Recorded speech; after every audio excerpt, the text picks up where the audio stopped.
This show is sponsored by HiveMind CRM. It is more than just a CRM. It is a real estate and business mastermind that comes with an all-in-one CRM. You can have unlimited websites and users. You can call, text, RVM, and email all in one user interface. And you can set up custom automations for any type and multiple businesses. 65% of companies start using a CRM system within the first 5 years of business. Once implemented, the HiveMind will save you on marketing, give you more time, and make more money. One of our users had his first $100,000 month using our system in June. We want to see you automate and accelerate your business. Text us at 210-972-1842 for future meetings and, of course, to get our $1 course on how to make more than 6 figures on one land deal. You can schedule your free demo today at hivemindcrm.io. And I've had a lot of people. I've had people give me stuff. You know, my attorney's like, you should probably have them read this and record them saying it. For real. So if you look at enough of them, that's down and you call it, you know, 12 acres or 9 acres or whatever, you know, and somebody's just like, I can't handle it anymore. I haven't been over there to cut the grass in 4 years. You know, if I could just be done with that place, you can have it. You know, you give me $2,500 and you pay the taxes on it, and it's yours. And you think that's not going to happen, but it does. Like that's why the property's in the shape that it is. Something else I recommend is not to call those people and say, "Oh man, the house is a piece of junk. I'll give you $5,000 for it."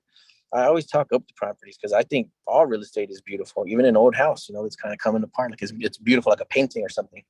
So I would call the guy and say, I think that's a great house. It's amazing. I'm wondering how a house like that got in the condition that it's in. You know, what can you tell me about? Are you like, well, I just want to know if you want to sell it. You know, is there a for sale sign? No, Lynn is not for sale. I'm just kind of curious. You know, how did it get like that? What happened to it? Whose house was that? And that's it. And then before you know it, yeah, like I said, you might work something out where they might let you do the rehab on it. You pay for the rehab and bring in the people, and they put up the house, and you guys go partners on the thing.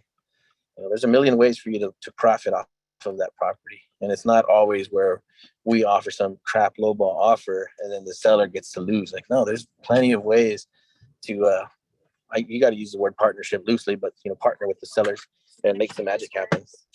So yeah, you should always be driving for dollars. I don't care how bougie you are or how many texts you're sending or how many.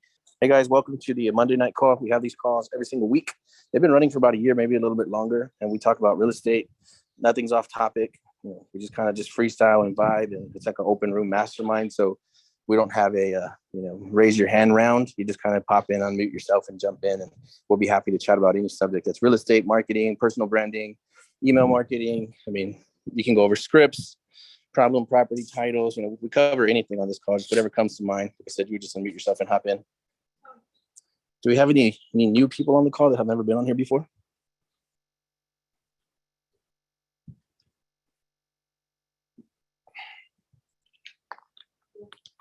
Anywhere. No, but I'm saying you got to turn your to phone plug it down. in. Okay, it's a good idea. I'm gonna go. Let me have the water. All right, thanks. See you later.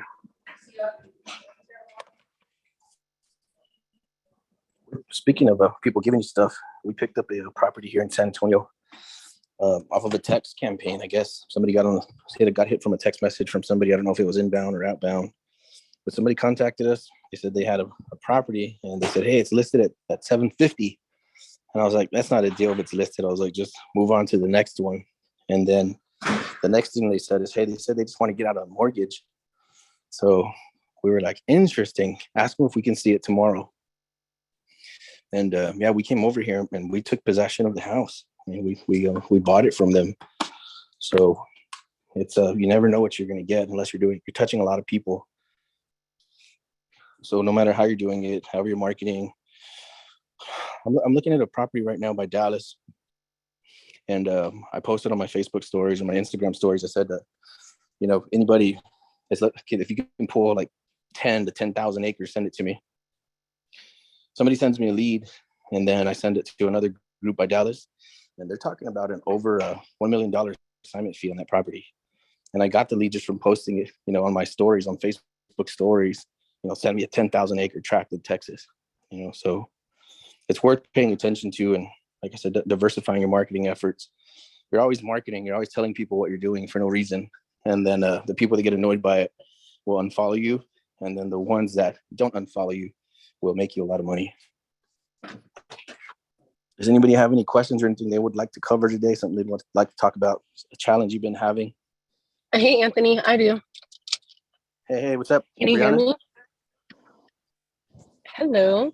I actually have like 4 to 5 commercial lots in Alabama that I'm really not even sure how to comp. And I don't know if Daniel's on here because I was driving, but sometime back he helped me look at one commercial lot. We looked at LoopNet, looked at the car count, so forth, and all that. Is that really what I'm supposed to be doing to see if these are deals? I don't know how to comp them. They're really industrial. They're very like in industrial areas where there's nothing but just old warehouse buildings, I guess you could say. And then the 4 of them was an old church building, but it's not a building anymore. So it's just 4 parcels, but it is zoned commercial. I don't know how to comp them. I'll tell you what, commercial is a whole different animal.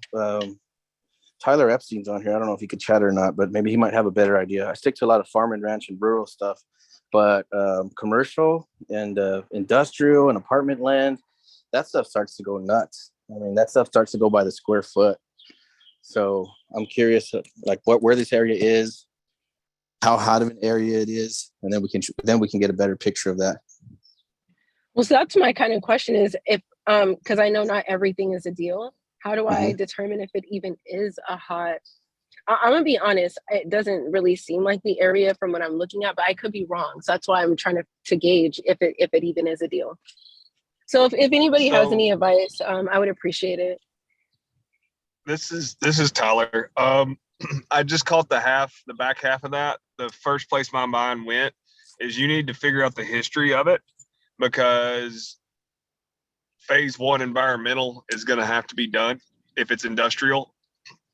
And it's crazy what things get changed to it and how the EPA and the environmental regulations have taken a hold. But like, you know, I've bought or been part of buying a tannery, and leather tanning 30 years ago was crazy insane about the chemicals and stuff that they used and how bad the ground was in that area.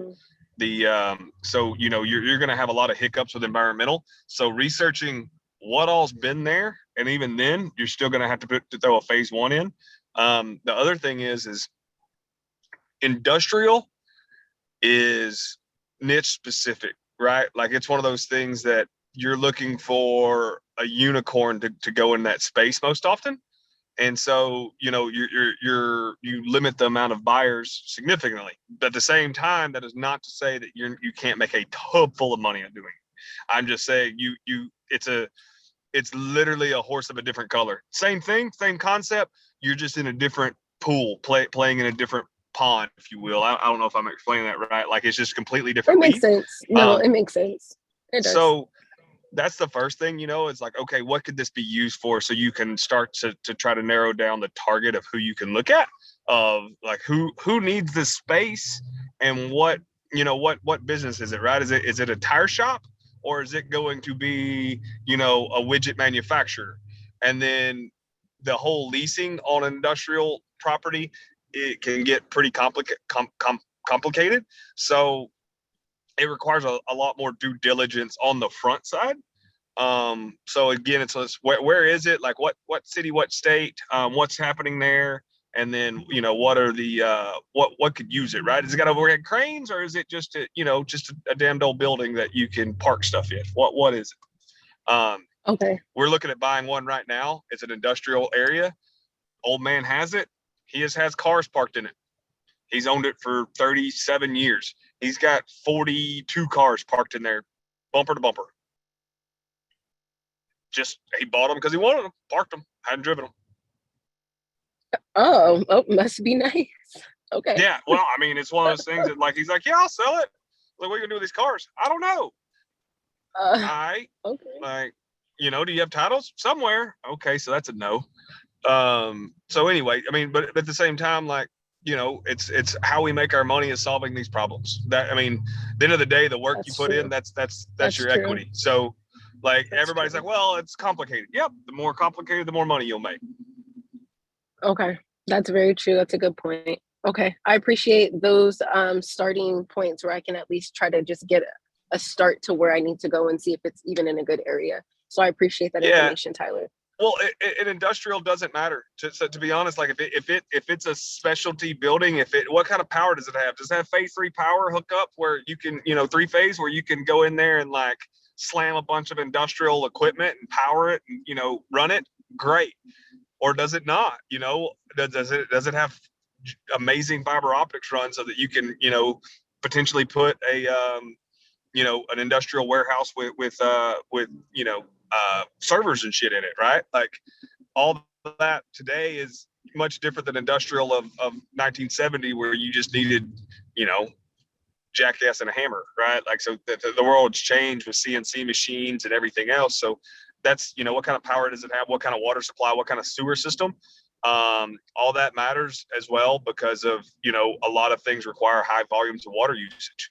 And if the water line doesn't have capacity, that's where you have to go contact the water department or provider, figure out how much capacity they have to serve you so that again you can figure out what. I think it's Tyler, yeah, because I thought it was my phone. Oh, Yes, okay. yeah, Tyler, you cut out completely, Sorry, man. We can't hear it you. cut me off. Perfect, thanks. Can you hear me now? Oh, the one with red hat. Can you hear me? Now you're good. You were swimming in the matrix right when you said, "Can you hear me now?" The first time, so you're good right now. I think. May have lost him, but we may have lost him. But I appreciate the information, Tyler. If you can hear I'm literally in me. Austin, Texas.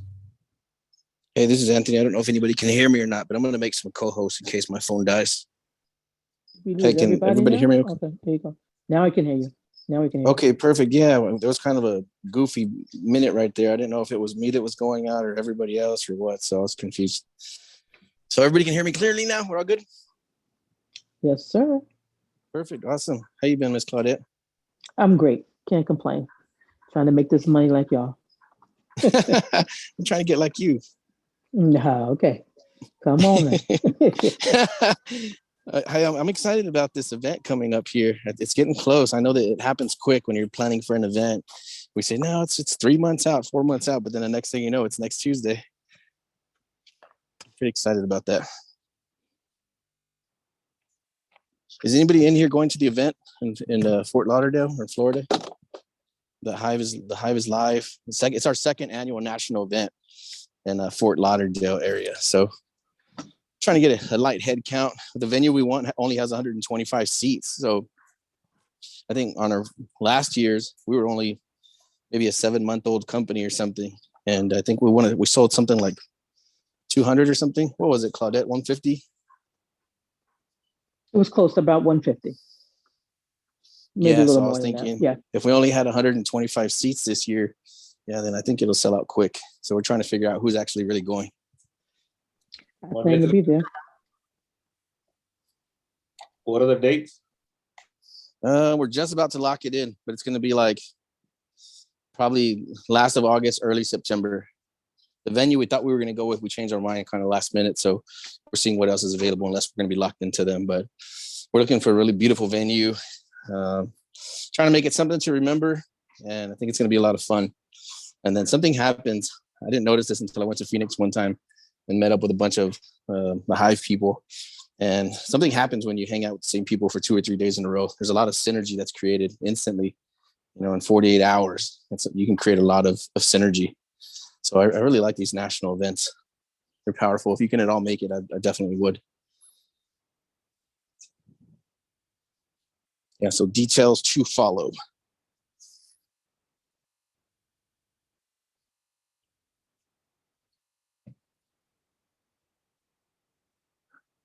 Any good luck today, Junior?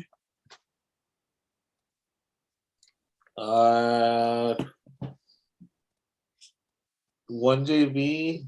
I have the 640 acres in New Mexico that I need to send the contract. Mm-hmm.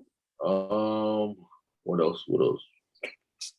Some Georgia lots, 3 lots. The one you sent me the text. Yep. That one. Hey, what about Alabama? Alabama's weak. I don't know, dude. I haven't got any traction on those. Okay, yeah, if we have to, we're good. I mean, we gotta do what we gotta do. So let's take another look at them and figure it out. Yeah. Heck yeah. I would like to see New Mexico. Do you have the coordinates for it? Yes, hold on. I'm just curious. Yeah, I would like to see how the land lays and exactly where it is, how far from civilization. Is it desert or is it like kind of like the green area? I'm not sure. Let me send. I'll text it to you right now. Nothing is green in New Mexico. Nothing at all. It's all desert. I've been there. It sucks. Yeah, I talked to an old boy here in Texas, and he told me he's been trading big farm and ranch for like 40 years. And he said there's nothing for sale there. So I was kind of curious when this one popped up, like, where the hell is it? I know there's a lot of nothing over there. So the one thing that is valuable in New Mexico, if you're in the south part, is the mineral rights. And there's a few other places, but for the most part, New Mexico, the cities are landlocked. Mm-hmm. Because you either you own 47 sections or a little plot somewhere in town, so they have value there. But for the other problem in New Mexico is it's very liberal, so you have government regulation overlords that will eat you alive. Nice. Interesting, man. You mind taking a look at it when it comes in so you could just kind of give us an opinion on it? Yeah, absolutely. I mean, I travel. I mean, through the eastern half of that state, I'm pretty familiar with it just from work and travel and stuff. And then if it's out near what is it, Los the Air Force Los Base Cruces? out there. Yeah, Las Okay. Cruces. There's a lot of value there as well. I mean, don't get me wrong. There's Albuquerque and there's some other things out there, but they're, for the most part, if you're buying a big plot of land, it's rough to really do anything besides say, look at this, I own it. Yeah, buying the top of a mountain somewhere. I looked at one of those about, I guess, early last week, and it was there's, don't get me wrong, there's value in that, right? But you're looking for those off the grid type people that like want to live in a tiny home powered by solar panels, which is cool. But your buyers you just diminished a whole lot of buyers, right? You're looking for that unicorn. Yeah. No, I get that. That's kind of what I looked at when I looked on the maps. I was like, wow, that's incredible. But like I said, we're looking at different markets to see what the heck everybody's doing in those areas and then try to see where it makes sense. 100%. Just things to look out for, right? Like these are things that you should be aware of. No, yeah, I appreciate that, man. Yeah, and thanks for coming through on that industrial, because like I said, we're just starting to look at some of that developable stuff. So the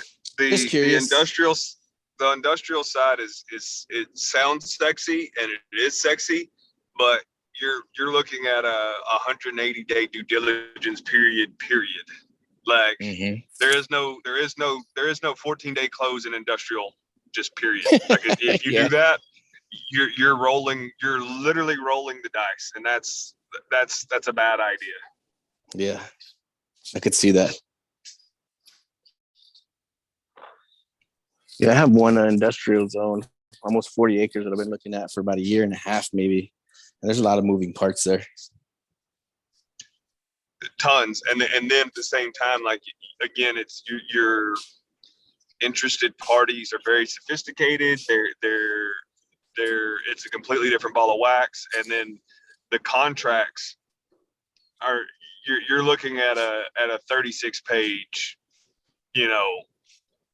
letter of intent. You're not this is not a quick hitter. Yeah, I believe it, man. So some problems you can run into on industrial land, I've heard you say, like chemical dumping, whatever the previous business was before, whatever they were running there, whatever they were spilling on the ground, you're responsible for all that. The last 50 years, and depending on what I find, I'll go back further. So what do you do? Is there a website that shows what's been going on there? No, I mean, you got to run title and then go through that. And then you can go through, I'm blanking on the website. There's a website to see, like, what is it? The TCEQ and the EPA both have website for any citations that have been issued. in that area. It's kind of cumbersome and it's tedious to search, but you can search that. And then the next thing is like, you've got to get on the boots on the ground and look at it and just literally, look at it. Cause it's the same thing. Like, you can look up UP's, rail yard there in, 3rd Ward in Houston. Mm-hmm. They stored cross ties there. Cross ties have Chris Oak. Chris Oak leached into the ground, got into the groundwater. People started getting cancer. Holy smokes! At first pass, and you look at the news on that first pass, right? That's just a storage yard, no big deal. Ain't nothing. Well, I mean, they just stored shit there. Second pass, this is, we're done here, like, and so you do a quick hitter and buy it. All of a sudden, you just bought a problem. Yeah, the one I'm looking at right now, they've been out there, like OPEC and some other agencies have been out there cleaning up since the 90s, man. So so that's not OPEC. That's the Saudis, but somebody else has been out there. What there's a one that's something like that. I'm gonna text it to you, see what it is. But yeah, there's a couple of different agencies that have been out there doing some weird stuff, and they wanted to find the property $1 million for cleanup, and they ended up not finding the property because they said they would like to see the place get cleaned up. Well, so the thing is like, the other thing is like, what does it take? What does cleanup look like? Because I can tell you right now, drilling the holes and doing all that and all that stuff, it's a long-term deal. It's not cheap, and it's your baby. It's a big boy game. Yeah. So somebody that's got fat stacks. Yeah, that's what we were thinking on it, because it's a really, really A+ area. But like, somebody has to come in with a pretty big wallet to just assume all that cleanup, fines. There's a bunch of things going on out there. So we've just been staring at it for a while. The other problem with that is, though, is you need environmental lawyers, and I mean you're getting into something that one word, one source, one substance, and all of a sudden everything comes apart. It's a house of cards. Mm-hmm. Yeah, that one's a bad one. No matter how you look at it, man, like I said, that one could get heavy. It seems like it would take years and years to get it resolved. Well, and the other problem is the government has all the opportunity in the world to come back and say, gotcha. So, and there's nothing you can do to get away from them. They just do what they do. Yep. Yeah. That's crazy, man. So I guess would that apply to like gas stations as well? Little tiny gas stations, like you see them, they're out of service. They got an underground gas tank. They've been leaching lead and all kinds of other high carcinogenics in the ground. Any old gas station like that is not running. That gas tank underground is now full of water, rusted out. That's a bad day. Whew. That sounds terrible. Think about it. Gas had lead in it, like literal lead, until, I don't know, I think the 70s or 80s. So if it's back there before that, it's literally got lead in the ground. That's groundwater contamination. You got TCEQ. You got to drill water wells, monitoring wells. Hey, that's what it was. It was TCEQ that was out there, is what I meant. Yeah, and it's a bad day, and they put you. It's a bad. There's nothing nice about it. Whew, man, that just sounds like a pain in the butt. Yeah, you should see this place. I should send you pictures of it just to see what I'm talking about. Yeah, it's one of those things that, like, again, I stay away from shit like that. It's just it's because, can I do it? Yes. Do I want to? No. There's easier ways to make money out there. Yeah, it seems like a big general contractor project, just moving all the trash. It's a huge project. I sold one like that, man. Somebody had a bunch of dumping on a little piece of land. It was just mostly like junk, like construction junk. And yeah, man, 5 acres full of it. I mean, you could hardly walk in there. And this guy bought it just like that. I had 1 million people that tried it. They wanted to buy it, but nobody would pull the trigger on it because of the cleanup. And this guy bought it quick. It looks amazing. The other thing is what you run into is how many stacks of asbestos is under that stuff sometimes. Ooh, yep. Old siding or Asbestos, something. yeah, old siding. I mean, it's one of those things that is old siding bad? No. Do you have to dispose of it like under all the same rules as the fibers? Yep. It's just, you just got to be real cautious on stuff like that. I mean, I know a guy that bought a place, didn't really pay attention to it, got it for like $3,500 for, I want to say it was like 3 acres in Granbury. Got it for $3,500. Spent $30,000 in cleaning up the amount of tires that were on it. Mm-hmm. In there. Yeah, tires get expensive. Yep.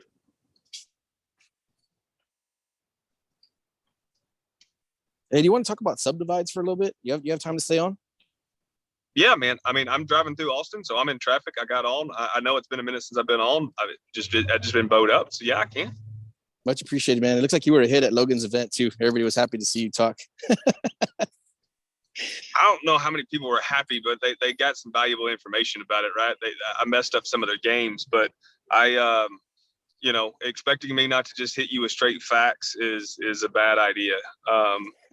So, all right, on subdividing. Subdividing is easy. Subdividing is hard. And I mean that is you've got to just follow the rules. It's subdividing is like Betty Crocker baking. Read the rules, follow them. If you can't read the rules, hire an attorney. If you can't afford to hire a good attorney to read the rules for you and a good engineer to do all the subdividing and platting that can and you can learn the rules from them, don't do it. Reading the rules is 95% of the battle. Subdividing in rural areas and subdividing in cities are very similar. One's governed by, I want to say it's local government code 212, and the other one's 232. Maybe. I don't quote me on that, but I think I'm right. And it gives you the statutorily defined rules on how to subdivide something. And it's an administrative, ministerial affair. So local governments like and cities and everybody want to be like, well, you've got to do this and we want to prove that and this, that, and other. No, they have rules and regulations. You read the rules and regulations, you comply with the rules and regulations, and they have a box to check. Did you follow my rules and regulations? Check yes or no.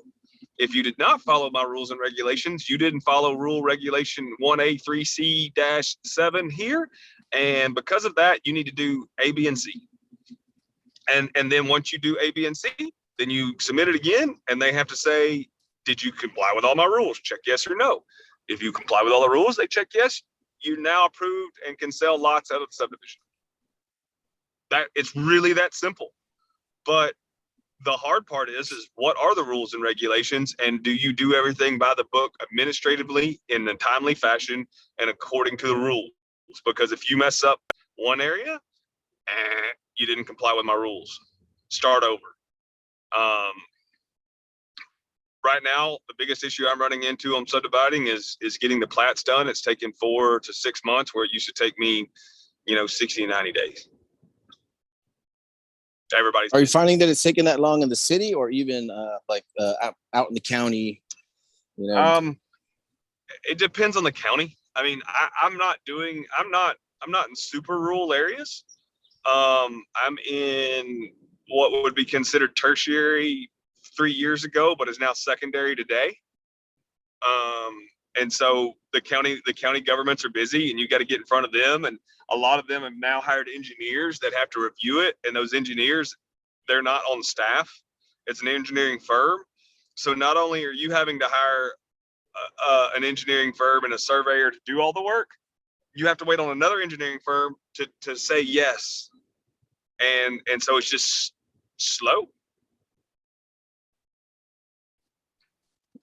I mean, that's cool. So I've been liking the game, but like you said, I think there's easier ways to make money. But I think if anybody can get a 100-acre or 1,000-acre lot and they have a partner or something that can help them take it down, I think cutting them up into 10-acre tracts in Texas it's pretty fun and easy. And I don't think it tinkers with the environment too much.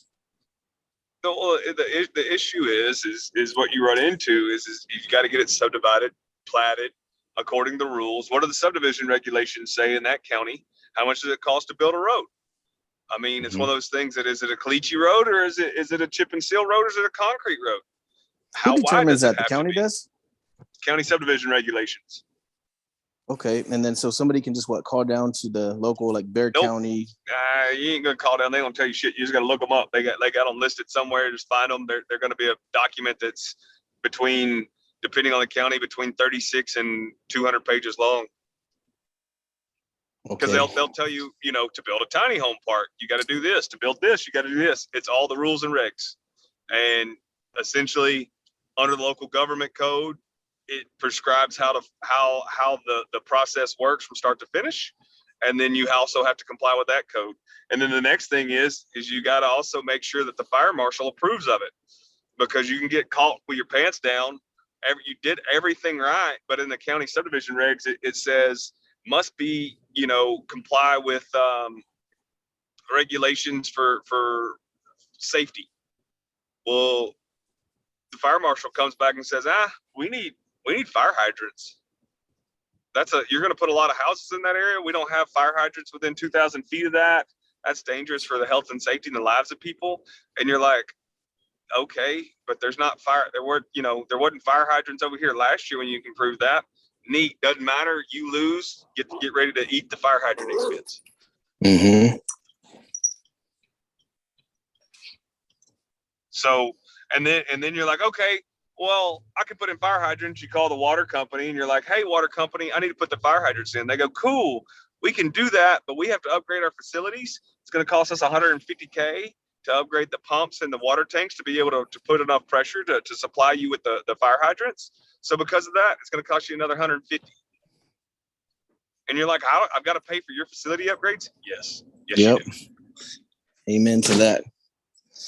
Yeah, I was looking at one. It was almost a 5,000 foot water line, but they said no, you can't have a dead end main, so they wanted to do a loop. So now your price of your main just doubled. I was like, man, that's incredible. Yep.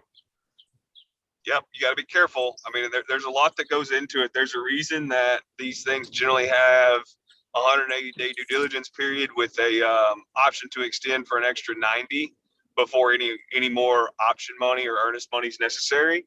It's because there's so much that goes into it. Yep. And that's if you're doing big lots. If you start doing half acre lots and all that, now you got asphalt roads and curbs and all kinds of crazy stuff if you're close enough to the city. There's some counties that are now requiring, that like it's one of those things that if you tie into an asphalt road, then you must put an asphalt road there. So with that being said, if you tie into a dirt road, you have to put caliche. But if you tie into an asphalt road, like farm to market road, then you got to put asphalt. And you got to have 60-foot wide right of ways with 25-foot causeways and curbed and guttered on the turnarounds, the cul-de-sacs, and et cetera, et cetera. And you're like, oh, okay. Well, now a caliche road, I built a caliche road a year ago. I built 4.5 miles. It came out roughly, this is my own equipment, my own operators and everything. It came out roughly to be about $65 a foot, linear foot to build that. All right. I can only imagine what caliche is running now, because diesel at $5 a gallon, I was getting a load of caliche for $800. I think a load of caliche right now is going for $1,150, $1,200 in my area. Yeah, I've seen a lot of stuff, man, double and triple for construction costs. And the roads are engineered, which means you've got to get an engineering firm to prescribe, go out there and do soil samples, et cetera, and tell you what compaction this has to be to and everything. And so if you've got bad dirt, bad soil, and you've got to come in there, scrape it, clean it, and bring in clay, you're just running up the cost. It's one of these games that if you've never done it, you can do it, but you're not going to do it overnight. I'm not a Debbie Downer. I do it. It's just one of those things. I don't want to see anybody get burnt. Yeah, that's not for the faint of heart and not for a beginner. Yeah, because it can turn out to be. I've bought property before and got caught with my pants down. Luckily, I make sure I buy everything so low that I have the juice in there to take some hits, because it's gonna happen. But like an acre of land was selling for 15, so I bought 300 acres for like 3,000 an acre. I was gonna chop it up into 10-acre tracts. It got rough. I ended up chopping it up into a 100-acre tract and a 200-acre tract. Still made plenty of money, but the roads, because the soil was so bad, what I was going to have to do to bring them up to make them meet the county road specs, it became where I was only going to make an extra, call it 400,000, but it was going to take a year of my life for that 400,000, and I wasn't willing to sacrifice that, and the risk involved and the time value of money involved in that. Yeah, I've been seeing some of that myself too. People approaching me with some of those, and I'll take a real good look at them. And for the same reason, like if I'm going to dedicate 6 months to this or a year to this, yeah, it better be really, really worth it. Yeah, it's just one of those things that I mean, there's easier ways to make money, and maybe somebody can take that down and make money with it, which is great. Let them.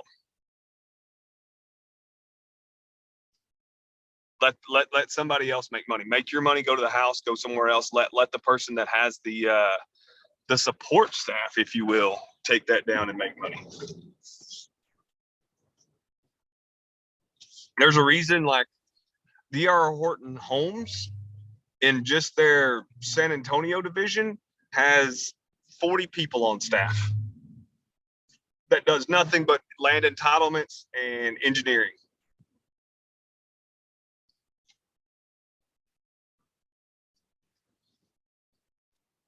Yeah, it sounds like a general contractor's office. Yeah, like it's one of those things that like it's you can't compete with that. They've got 40 years of experience if they've just been doing it a year, you know, in their niche. So, you know, it's just something to be aware of. Now, again, that does not mean that you can't take a ride with some of these people, find a good location, go present it to them, and get paid out of the back end.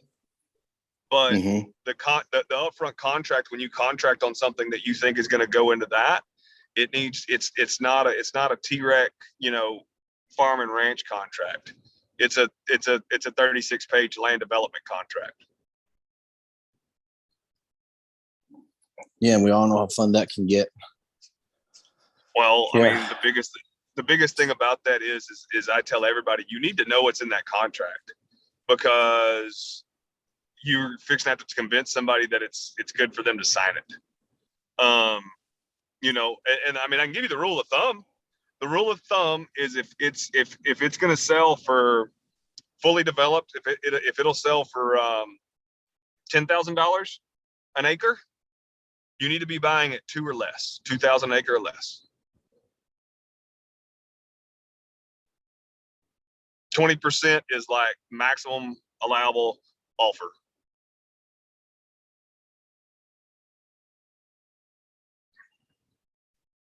You said about 20%? Yeah. So that's the maximum allowable. If it'll sell for 10,000 an acre, you need to be at 2,000 an acre. And then realize that your margins will be 20, 30%. But when everybody's like, well, you're going to make all the money, I don't work for free. Yeah, you got to value your time and seeing what's going to go into a deal. So I think go after anything you can, but if you're collecting all 5s and 10s, like, man, try to get you at least a good one, something juicy, so you can get paid for your hours. I honestly, like, I do 3 to 10 deals a year. That's it. I mean, it's just one of those things that my 3 to 10 make me what 25 and 18 make me. If not triple that. You know, it's one of those things that I did in 21, I did 7 deals. That's it. And netted a little over 850. I could have done more. I just fucked off a lot, watched cartoons with my kids.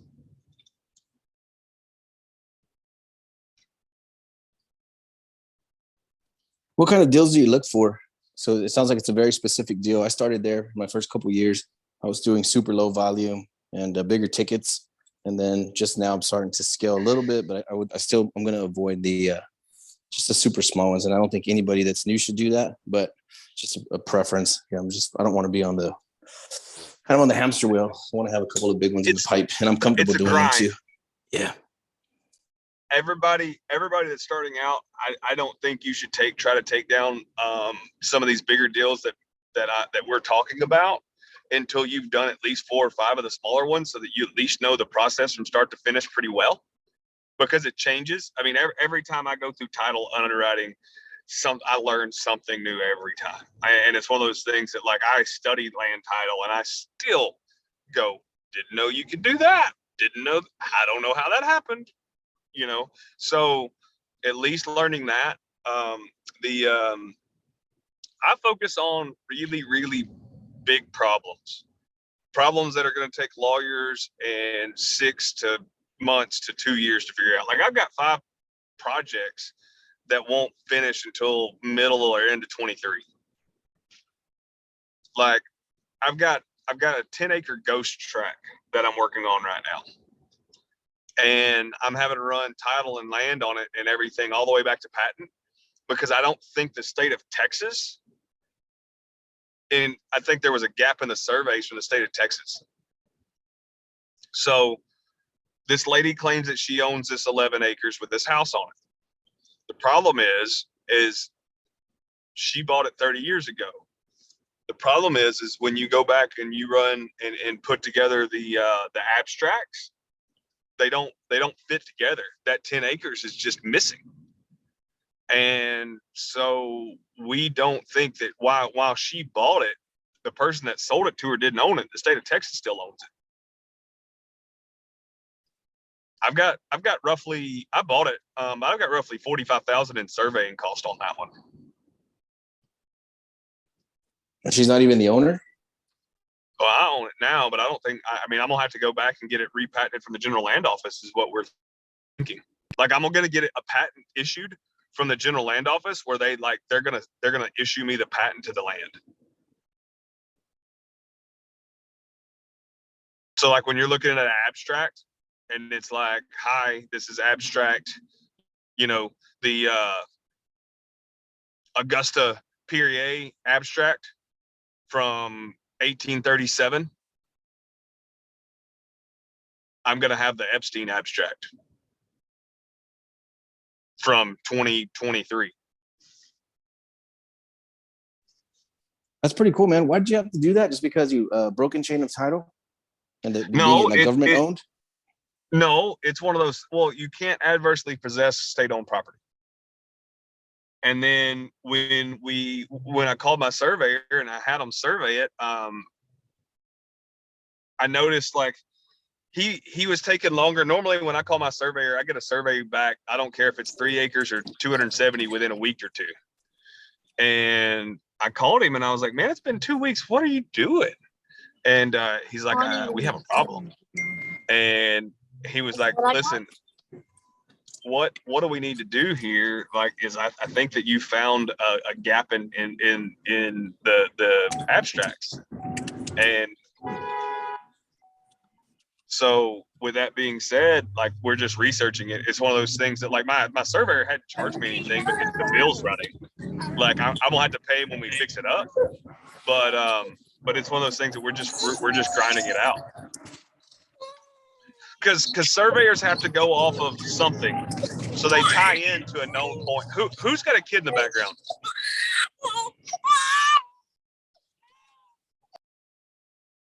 I love kids. I just can't talk over them. But there was just a gap in the surveys, and so it's when you go to tie it in and you try to use the trigonometry to square it up, it doesn't compute. It doesn't work.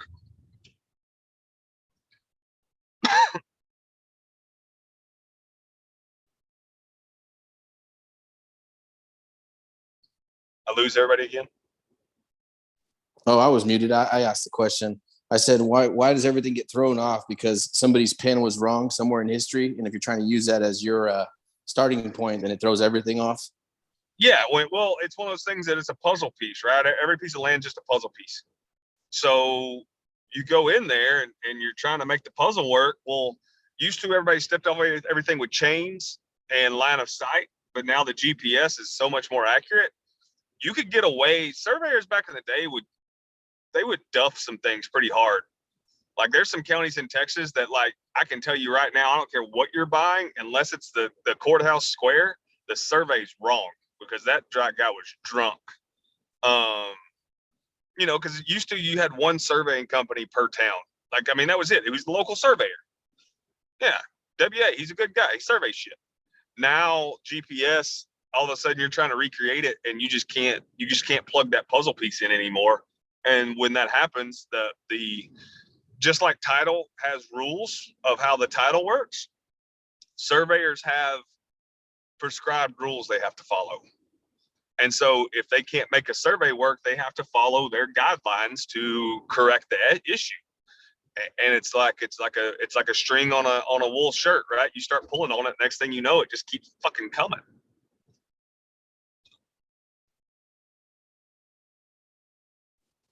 Amazing. So I guess that's how you end up with a landlocked property, or somebody loses an easement, or is that something completely different? Completely different. Landlock is literally, you know, I was talking to Logan about this. That's a 4-hour class just in easements. Easements are an amazing but yet fickle creature, and they're all so fact specific that it's one of those things that even after a 4-hour class, you've got another 5 years about easement. And that's, I mean, I learned something about easements every week, and I love them. Like, it's one of those things I study for fun, easements. So it's easements are a mile wide and 10 miles deep. So they're broad, and they're a wormhole. Well, you heard it here, folks. First, folks. Make sure you send all of your easements to Tyler Epstein. Yeah. Quit texting me, guys. No, send them. I can look if it's a quick hitter. It's just one of those things that, like, my thing is those things. I can quick hit you and give you some guidance at the same time. After about 5 minutes, I'm gonna be like, this is in my 5-minute review. This is what you should do.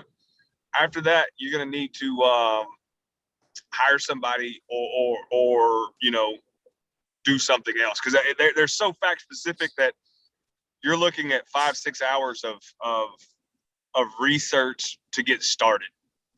I've got three properties right now that I'm probably 120 hours of legal work in on.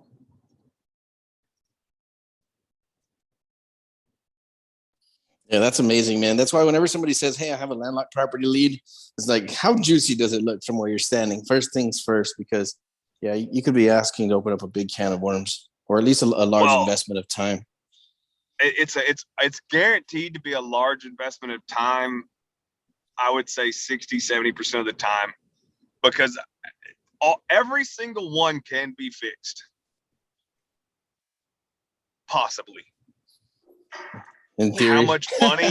How much money and time does it take to fix it up, and can you do it with hard evidentiary facts from the record? Meaning, if you have to go out and rely on what cousin Bob said they used to do, it's a bad day.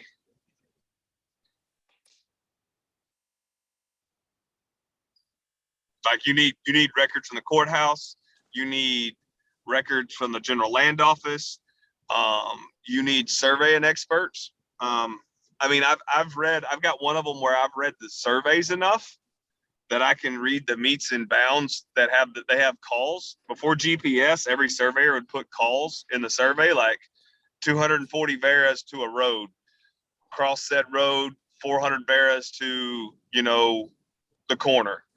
Well, you read that enough and you're like, okay, but you may end up having an abstract title for 8 more pieces of property. And if there's a gap in that survey where somebody doesn't put the call signs in there, you got to paint that picture. And like I do it, I have the surveying software, so I can just sit down with a glass of bourbon and do the work. But I mean, it's a tedious thing. And then I can take my work and I work with enough surveyors that I can take my work, hand it to a surveyor and say, hey, can you have a tech recreate this? Here's my files, here's my draft. And then I'll pay $2,000 or $3,000 to have them certified. But it's a long road to hoe. Mm-hmm. Yeah. So this is why I really like an environment like this, man. And I appreciate you being on here and cutting through all this stuff, because a lot of stuff sounds good on paper, but if you don't have somebody to partner with that's been doing it longer than you, that, maybe is a little bit more savvy, then I would say just ask somebody, reach out to somebody for some help. And you'd rather go partners with somebody and make less money so that you can learn and figure out the game. I'll tell you right now, between Logan and myself, I talk to Logan every week. If not, last week we talked every day about different deals. We kill way more deals than we take. And it's not because it's one of those things that the juice has got to be worth the squeeze. But if it's a 2-acre tract, that 2-acre tract better be worth $1 million, and it's just one of those things that, like, if it's a 10-acre tract, it better not be in a flood zone. If it's in a flood zone, I could give 2 shits. It can stay there. It's got, like, the stars have to align on these things. And even then, I think we estimated last year that if you were to pay for our time and research into projects, we had probably $500,000 in time written off. Because we had gotten, 40, 50 hours into a project to throw it in the garbage. I mean, it just happens. That's why it's one of those things that you don't get. Nobody's jumping up and down. Logan's not going to partner with you on everything that you take to him, because it's expensive to prove it up. And that, just because you're working on it doesn't mean it comes, you get to the finish line. It may mean you just spend a lot of time to figure out that you don't have everything you need. Yeah, I've sent Logan a couple deals where I just said, just pay me whatever you want, man. Like, let me know whatever makes sense. Oh, yeah. If you want me to pay you up front, I'm gonna be like, you got to buy your risk down. Yeah, exactly. Depending on what it is, you're gonna get angry. But it's one of those things that I'm like, well, if I paid you $10,000, what you think is a slam dunk? Okay, let's pay you $10,000, the seller $15,000, and the taxman $30,000. And then I spend 100 hours to learn that I'm screwed. I've got $75,000 in a deal that all I got to do is it's trapped, it's lost, and that's just not a risk I'm willing to do. And that's like 75,000 in hard money. That's not 75,000 including my time. Because I bill out, depending on what I'm doing, anywhere between $350 and $1,000 an hour. So my time's expensive. Hey Tyler, question for you. So this is I got a large acreage lead today in Hondo, Texas. How do I tee that up to where you can let me know what the possibilities are with it, and whether, because it does have some flood zone in it, but it's not a complete flood zone. Referring back to the previous comment. No, yeah, well, it's large acreage, right? So essentially, another rule of thumb, just real quick on that, I use 70% rule. So if you've got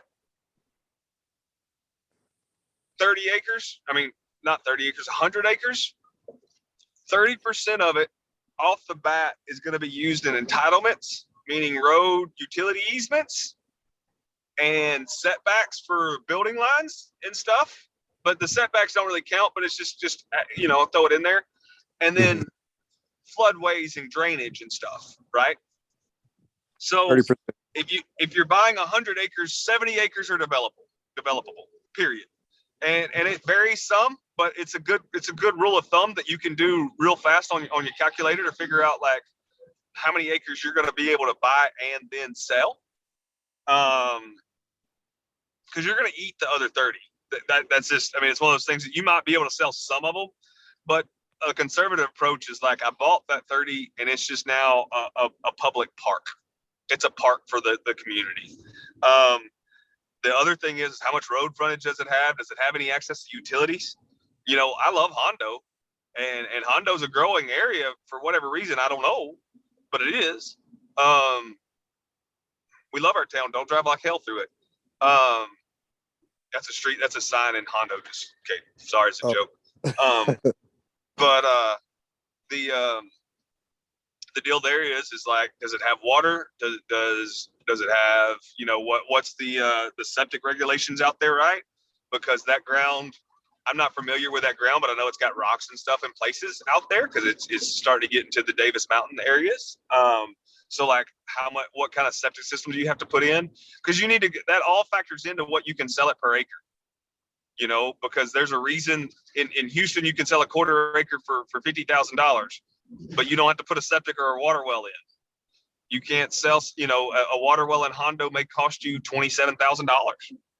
So what does it cost to build a water well if you need water? How many water? I mean, is a TECQ going to let you drill a water well every 2 acres out there because they don't want to drain the damn reservoir because it's a drought, you know?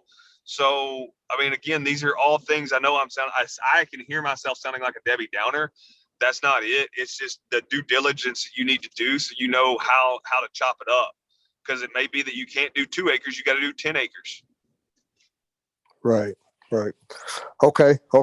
Well, I'll just. And then at the same time, does 10 acres sell in Hondo, right? Because the people moving to Hondo, they want 10 acres, they want 100 acres.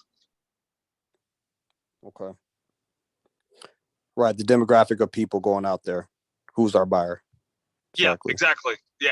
Who? Yeah, that's exactly right. Who's your buyer? Is your buyer somebody that's retiring and just wants a little piece of property, or is you somebody that wants to go, you know, ride 4-wheelers and shoot shit? Mm-hmm. Okay. All right. Well, yeah, that answers that, man. I might be in touch with you on that. I probably will. I just want to do some more due diligence. Yeah, man. Send it out. No, just, I mean, it's one of those things that do the due diligence, and I'm going to make you do more due diligence, meaning I'm going to come back and I'll look at it and I'm going to send you back to do more work. Sometimes I may even know the answer before I do it, but I will send you back to do it so that next time you learn something from it. Because if you're not learning from it, what are we doing here, right? Like, you know, right. So I'll send you back to do some more. That way you learn a little more and you're a little more self-sufficient. That way, you know, you grow as, I don't know why Logan says it, practitioner. It makes me laugh when he uses that word.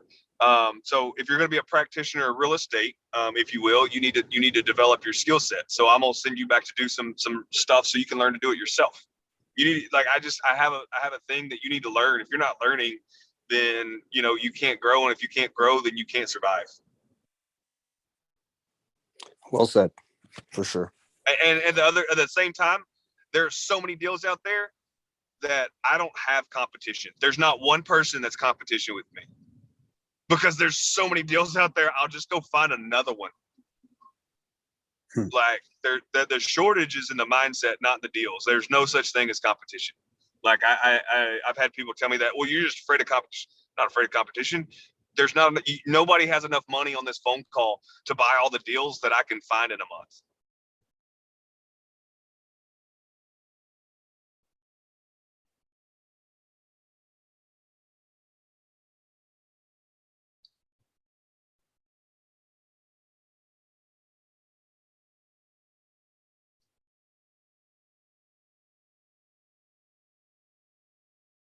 Any other questions? I feel like I'm just talking to myself. Thanks, Stella. It was super informative.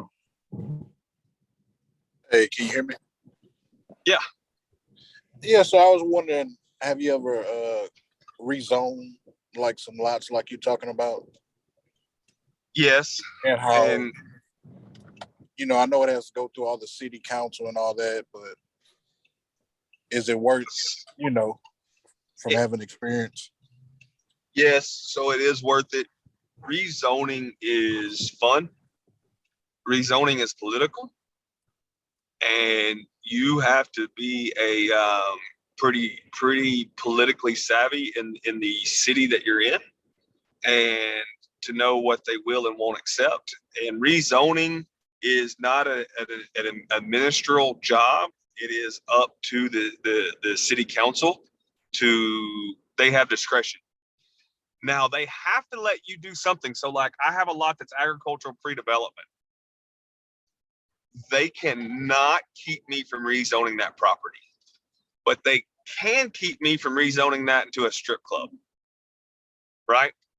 So you need to look at the depending on the city and how big the city is. Some of them, they have like planning maps where they have like their 10-year plan, if you will, and it'll show you, they kind of give you some guidance of where they think the zoning should be in 10 years. So like you can go, okay, this is trending that way, but like if it's in a single family subdivision, you're not going to be able to put a tire shop there. So in asking for an industrial rezoning, shit, that ain't going to happen. You might be able to rezone it into subdivision office space, or what is a subdivision community business park, which means you can put small strip centers and facilities that the subdivision will need, like a Walgreens and a frozen yogurt store, stuff like that. But it needs to be off a main road, and it needs to be, it's just there's some criteria there. So like, I just tell everybody, if you lived at the house next door, would you be okay with, a 24 hours Denny's going in next door? If no, then you're probably not going to be able to put a Denny's there, kind of thing.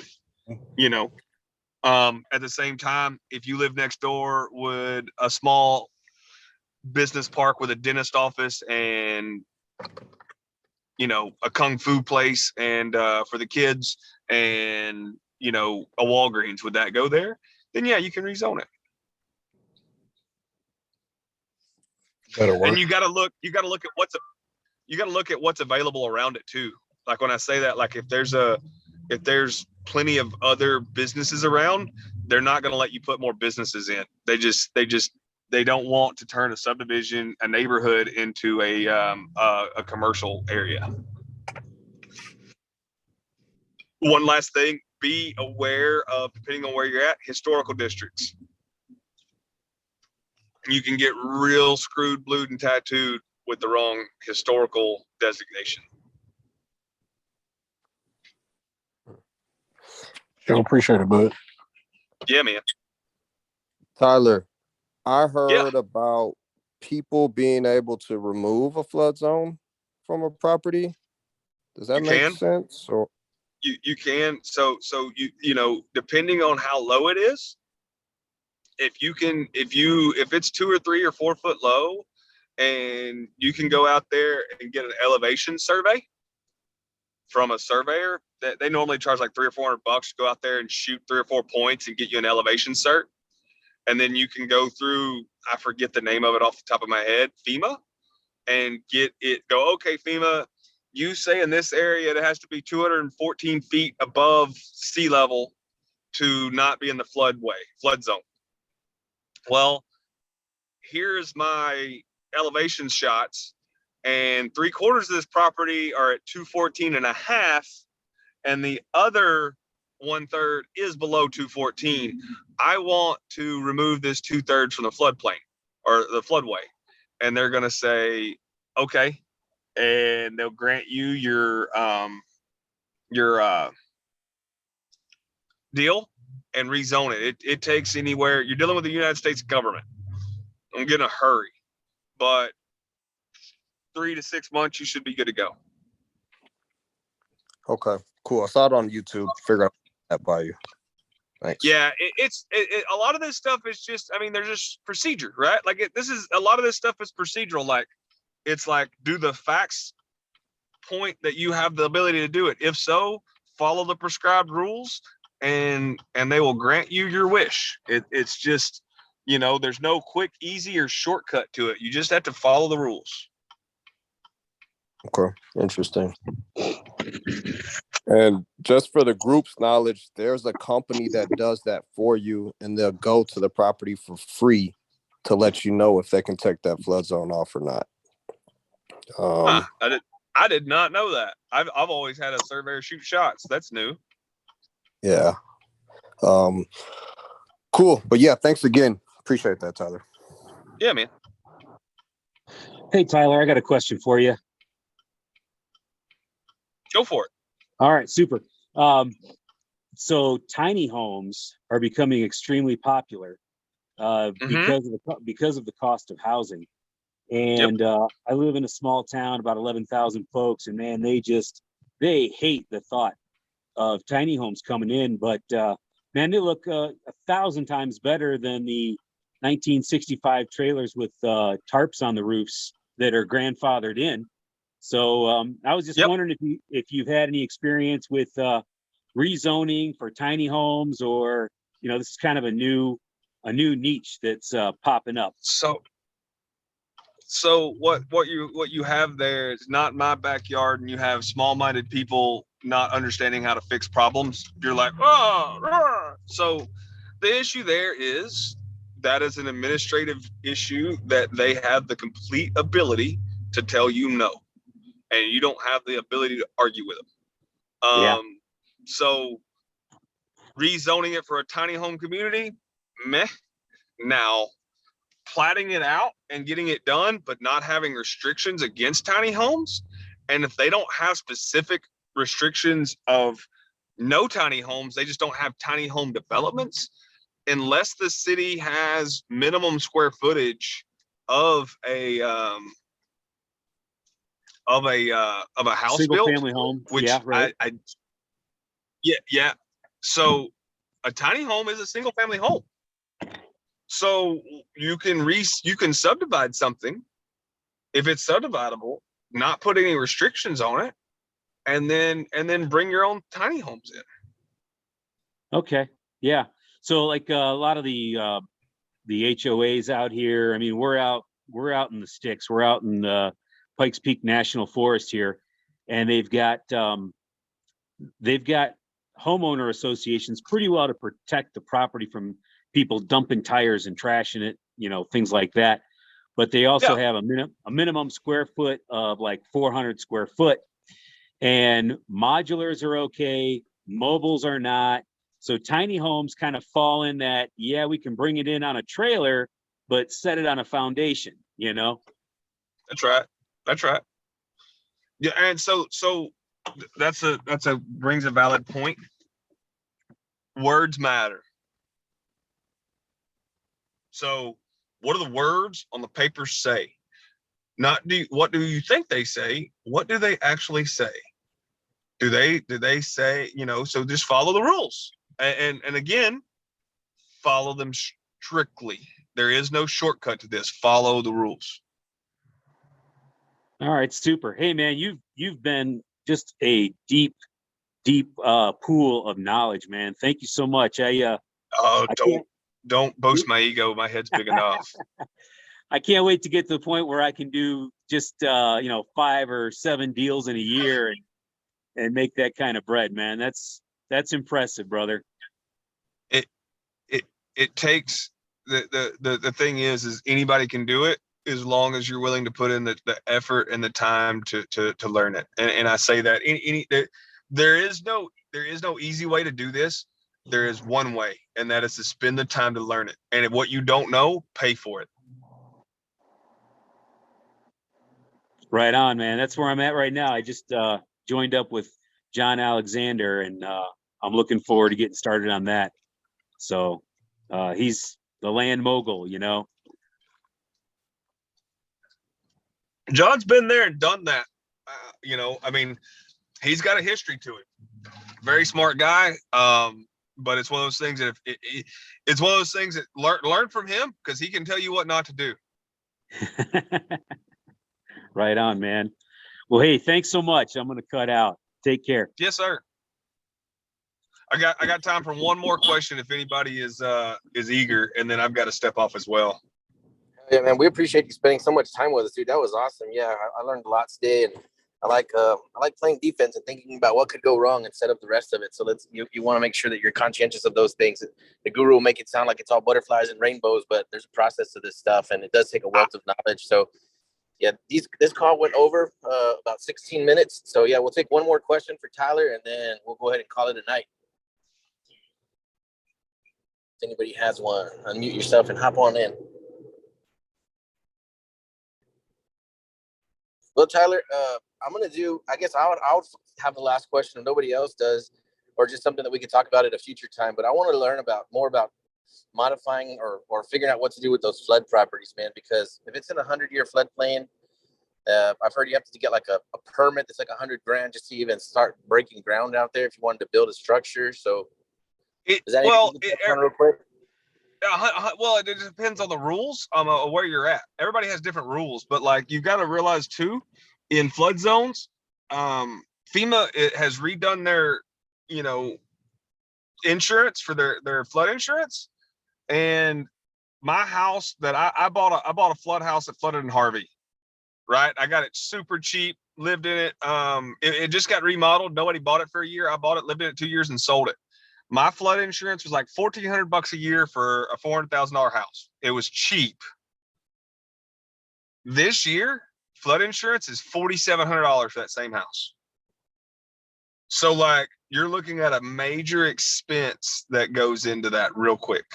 A lot of times you just have to build up. So you have to raise the elevation. So if you need to raise it 15 feet, then you're bringing in a whole lot of dirt to get there, right? Or you're building something on stilts. Is it something where somebody wants to live on stilts? The other issue is can you take, is it 100 acres all in the 100-year? Can you take and build a lake on the back, 40, and bring all that dirt out and put it on the north 60? So you have 60 out of the floodplain and 40 in a reservoir retention area. What does that look like? Is that going to affect downstream, or is it going to flood your neighbors? Because you're liable if you redirect water off of your property onto somebody else's. You catch that hickey for the flooding somebody else's property.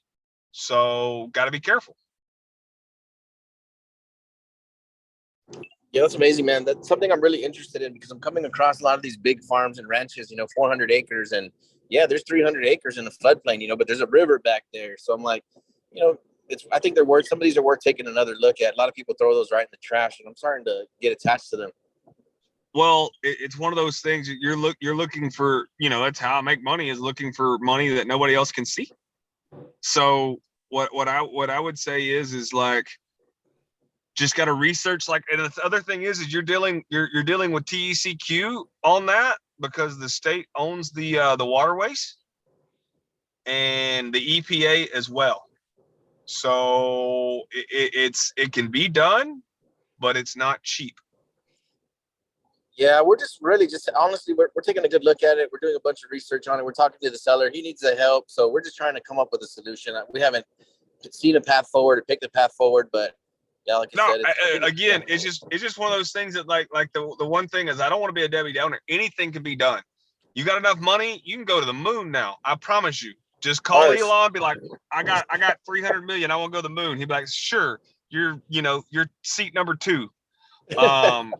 So anything can be done with time and money. Is it worth doing? I don't know. That's up for you to decide. Yeah, man. Well, I appreciate that, man. Thanks for the knowledge. And yeah, good to see you on here again. I appreciate you. And then even participating, man. Super dope. Yep. Thank you, man. I got to go. It's FaceTime with my kids time. Have a good one, brother. Talk to you soon. Thank you so much. Later, man. All right, everybody. I think we're going to go ahead and end this one. We appreciate you being on here. We'll see you Thursday at 7 p.m. Central Time. Bring your questions. These calls are a lot more fun when you're working on something and you bring them to these calls, and we can kind of figure out what you're doing together and see how to get you to the next level. But I appreciate everybody, man. Y'all have a good night. All right, you too. Bye-bye. Thank you, everybody. Bye.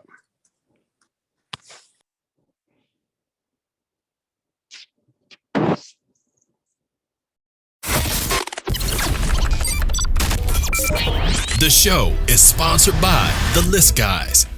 Do you need more leads in your local or virtual market? 1 in 10 small businesses don't invest in any kind of marketing. The List Guys have over 35 plus list types to choose from, and you can mix and match any list or criteria. We also use the skip trace list and provide up to 7 numbers and email addresses. Every list you purchase will be scrubbed against previous purchases. The List Guys are here to save you time. Contact the List Guys today at www.onelistguys.com. That's www.1listguys.com.